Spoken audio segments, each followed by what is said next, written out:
and welcome to the Eurogamer Show, your roller coaster ride through this week in the games industry. Only you're far less likely to lose an arm or a leg if you don't keep them tucked in at all times, so that's nice. Coming up this week, Lions, Titan Souls and Rainbow Six. Oh my!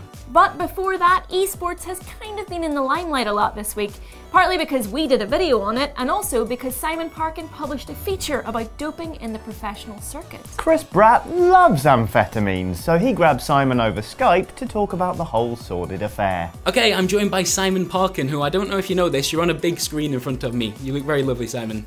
Okay.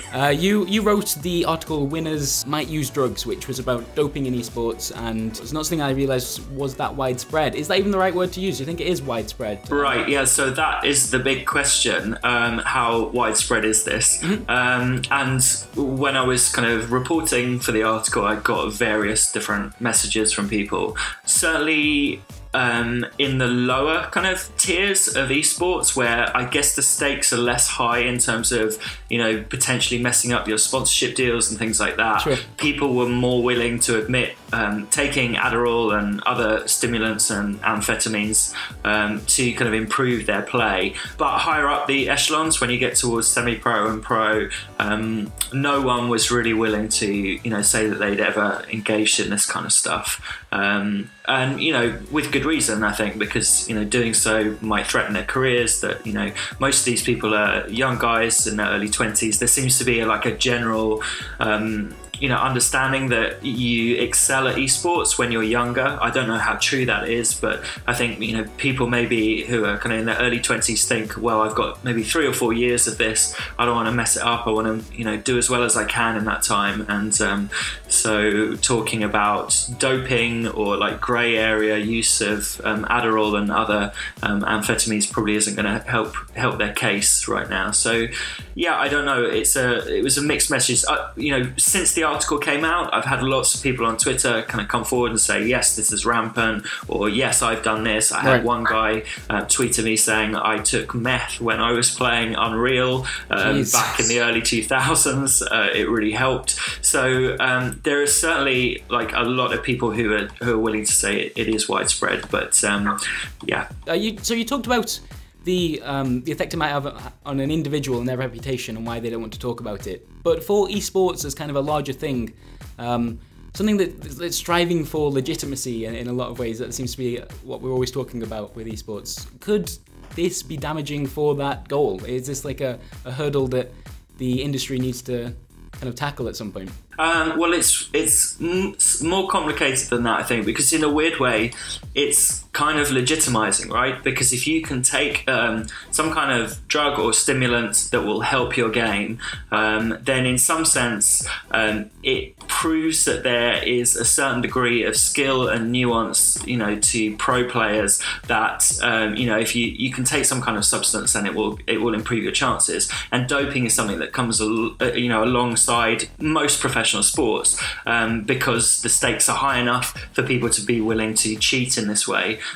So, you know, in a strange way, I think if there was drug testing or this, you know, when we start talking about doping in esports, it does have a curious legitimizing side effect. But at the same time, I think for the audiences watching these games, I think it can be damaging, because if you're sitting there watching, you know, someone doing something amazing in Street Fighter 4 or in StarCraft, and you start to doubt whether this is down to their natural skill or, you know, heightened skills due to substance abuse, then it starts to bring into question all of the emotions you're maybe feeling when you're watching, you know, these kind of championship matches. Sure. Do you get the impression that this is something that the organisers are even talking about, drug testing? Is that something that's inevitable at some point?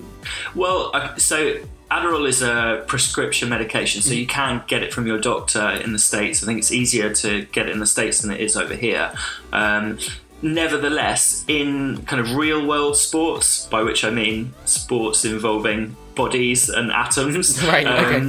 It has been like a big issue in the last 5 years. So it's not just like taking a Red Bull or something like that. You know, you will face, you know, significant penalties if you're found taking Adderall in baseball or in American football in the States, and it's not for medicinal reasons. Likewise, I think the same thing should apply in esports. Most of the league organisers I spoke to Riot Games, who run the LCS, League of Legends ones, and you know, most of them kind of say, well, we've got things in our terms for tournament rules that say you can't break the law, and that covers the use of. They never reference that drug in particular, though, right? What's that? They don't reference that drug in particular, though. They don't mention Adderall. No, none of them mention Adderall in particular. Some of them mention drugs and alcohol more generally, but yeah, it's not something that's being discussed very much, because ultimately I think it's quite a difficult thing to, you know, if you're not going to introduce actual drug testing, it's quite a difficult thing to enforce, probably, because it's fairly easy for a player to slip into the bathroom and just take an Adderall pill. Where they could probably clamp down more is, you know, certainly in the article, one of the guys I spoke to was saying that Adderall is often freely available at tournaments to players. You buy the pill between $10 and $40, right, depending on the dosage. Now, things like that, you'd think that they can probably clamp down that a bit better, maybe just by searching people coming in. But yeah, it's not an easy one to enforce. Well, thank you very much for stopping by, Simon. And yeah, yours is the first article I've really seen that's delved into this. So if you haven't checked it out already, it's obviously on Eurogamer. And yeah, give it a read. Cool. Thank you, man. Thanks, Chris. Alright, that's enough substance abuse for 1 week. Time to get back to something more wholesome. Shooting dudes in the face. Yeah, Rainbow Six Siege launched its closed alpha this week, allowing a select number of gamers to grab themselves a hostage and try out the tactical shooter for themselves. We wrangled ourselves a couple of passes and smashed through a barricade or two to see what the fuss was about. It's time to reactivate Rainbow. It's been 7 years since their last proper outing, but this week Ubisoft have finally reactivated Rainbow in the form of a closed alpha for Rainbow Six Siege. But really, is it what we'd all been hoping for? I mean, I can't be the only one who's noticed differences between this and last year's E3 gameplay reveal. 1, 2, 3! For example, the way the hostage dynamically reacts in the E3 demo is nothing like in the actual alpha. Here we see a hostage intelligently interacting with her rescuer, and here dynamically reacting to a drone and the ensuing gunshots from her captors. The hostages do none of these things in the alpha, and bar some pre-programmed animations that show how scared they are, the only similar thing they do is fall down when shot. Whoa, wait! She's down! I have to revive her! Cover me! Scenery destruction is something that featured heavily in the E3 demo, and it's right here in the alpha, working well and adding some awesome tactical elements to the proceedings. All hostiles eliminated. Unfortunately, it just doesn't look as impressive as we were led to believe. In the E3 demo, bullets ripped holes through the walls, throwing out dust and debris that reacted realistically to the environment. In the alpha, shoot a wall or a floor and the segments plop out limply like pieces falling out of a rather disappointing jigsaw. Also, the E3 demo suggests you can breach through any wall or surface, but in reality only certain sections of the scenery can be used this way. In defence of the alpha though, this unexpected ceiling breach from an enemy team was fantastic, and for me it came close to matching the experience that E3 demo was trying to sell us. Beyond the actual look of the game though, what's most important is how it actually plays, and I'm pleased to say that my experiences with it so far have been positive enough to keep me excited for its release. Thanks to the one life and you're out rules, tense standoffs often descend into exciting panic-fueled shootouts, and when played right, it definitely gets the adrenaline pumping. The alpha features one game mode, Hostage Rescue, and 2 levels. House, the level that features in the E3 demo, and Plane, which is set on board a wannabe Air Force One. Both levels are small, but plenty of choke points, routes for flanking, and places to launch ambushes keep the action from becoming repetitive. What is interesting is that after a few rounds, one thing becomes apparent. Whether you are playing attack or defend, the hostage really isn't a necessary part of the game, and they mainly just act as a reason for everyone to shoot each other.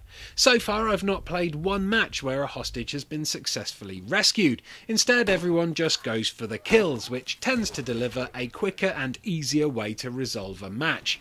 Team play wise, because it's a closed alpha, it's hard to judge just how well it will all work, seeing as most people playing on here are mic-less randoms. But even so, I've seen great potential for some excellent strategic plays, and I predict that teams who take it super serial will be unstoppable against those who are uncoordinated in their approach.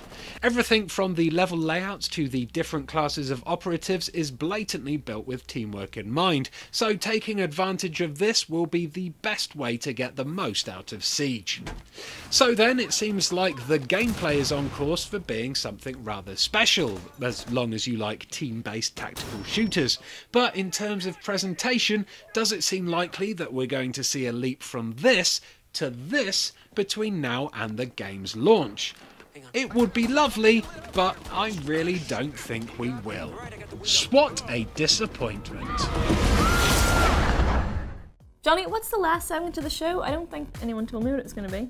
Good question. We're trying not to mention BLOODBORNE around certain people at the minute, but until they get their obsessions under control, we're kind of experimenting with similar formats. Chris got his hands on an exclusive extended version of the Titan Souls demo this week, so here he is showing off an extra boss. You do know I can spell, right? I'm not 6. Christian Donlan, we're back again with Titan Souls. I know. We took a look at this slightly earlier on in the week, but this one right here, we're about to see a brand new boss that I don't think has been on the internet before. Oh boy. That's exciting. Will isn't the it? internet like it? It's like a radish. A radish with a bitey mouth. Bitey mouth radish boss. Yeah, this one's real tough. Is it a daikon? Because they're very trendy at the moment in cooking. Look at all that. Look immediately what you have to deal with. There's poison gas, not a daikon. and there is spiky vines, and I immediately just run around the edge and panic a little bit. Greg Wallace would not know what was the arrow? What was I trying to accomplish with Where that? is the arrow gone? I did manage to get it back. So the general concept with this boss fight, I had messed around with this a little bit before, is that once it starts trying to breathe in, that's your moment that you need to go in and try and land an arrow. And then you can reveal some kind of weakness, but it's so big.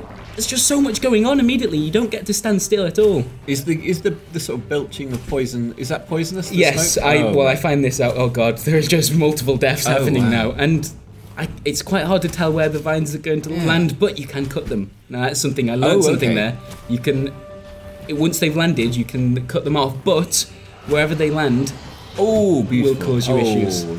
The poison gas there. You can win the battle and lose the war. I was about to reveal the weakness, but I like the way it's very harmonious combination of 3D and 2D assets. Yeah, because you can run under those. To my level, you can run under the vines when they're raised in the air, but it's quite difficult to tell when exactly they'll land. It's not sort of grating as well. Like often when pixel art stuff has 3D elements to it, it never looks right, but that looks great. Oh my! And there we are. That's the weakness, and I immediately didn't know what to do. That's quite a weakness.